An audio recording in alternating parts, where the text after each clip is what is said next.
ગરીબોના હૃદય ચીરવા ખ્યાતિના જે કૌભાંડીઓ હતા તેમનો આખો પ્રી પ્લાન હતો। ગરીબો ક્યાં છે તે જાણવા તેમણે એક માર્કેટિંગ ટીમ રાખી હતી। ગામડામાં સર્વે કરતી આ માર્કેટિંગ ટીમ ગરીબો ક્યાં છે, કોની પાસે આયુષ્માન કાર્ડ છે તેનો આ સર્વે કરતી હતી।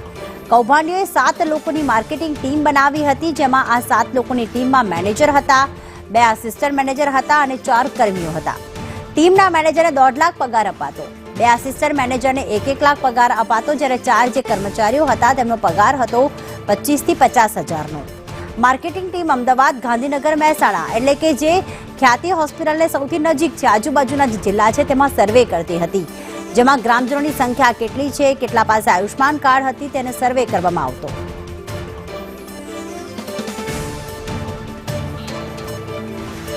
દિવ્યા અમારી સાથે જોડાઈ ગયા છે। દિવ્યા, આ કોઈ અચાનક પહેલો મેડિકલ કેમ્પ નહોતો, પરંતુ આખી માર્કેટિંગ ટીમ નક્કી કરતી હતી કે ક્યાં મેડિકલ કેમ્પ યોજાશે અને કયા દર્દીને કેટલા ગામ લોકો પાસે આયુષ્માન કાર્ડ છે, તે આખું સર્વે કરીને આખું પ્રી પ્લાન કરવામાં આવતું।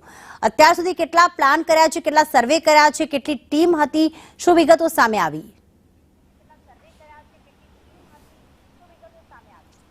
પ્રીતિ, ખ્યાતિ હોસ્પિટલના કાળા કારસ્તાનને લઈને રોજ અનેક ખુલાસા થઈ રહ્યા છે, જ્યારે ફરીથી વધુ એક ચોંકાવનારો ખુલાસો એ થયો છે કે માર્કેટિંગની ટીમ આ ખ્યાતિ હોસ્પિટલના ડિરેક્ટર દ્વારા, સંસ્થાપકો દ્વારા તૈયાર કરવામાં આવી હતી અને 7 જેટલી ટીમો જે ગ્રામ્ય વિસ્તારને ટાર્ગેટ કરતી હતી। સૌથી વધારે અમદાવાદના ગ્રામ્ય વિસ્તાર હોય, ગાંધીનગરના ગ્રામ્ય વિસ્તાર હોય અને મહેસાણાના ગ્રામ્ય વિસ્તાર હોય, તેવા વિસ્તારોને ટાર્ગેટ કરીને ત્યાં મેડિકલ કેમ્પ યોજવામાં આવતો હતો અને કેટલીક હેલ્થમાં ખામી હોવાની ઉણપો દર્શાવવામાં આવતી હતી અને જે બાદ આ હૃદય ચીરનારા તબીબો જે લોકોના ભગવાન નહીં પરંતુ જીવ બનીને બેઠા હોય, જીવ લેનાર બનીને બેઠા હોય તેવા લોકોની સાથે મોકલવામાં આવતા હતા। એટલે કે આખો આ જે ખ્યાતિ હોસ્પિટલને લઈને આકસ્મિક કોઈ પણ પ્રકારની ઘટના નથી બની, પરંતુ જાણી જોઈને આખો પ્રી પ્લાન કરવામાં આવતો હતો અને નિર્દોષ હૃદય ચીરવામાં આવતા હતા, તે બાબતનો પર્દાફાશ પણ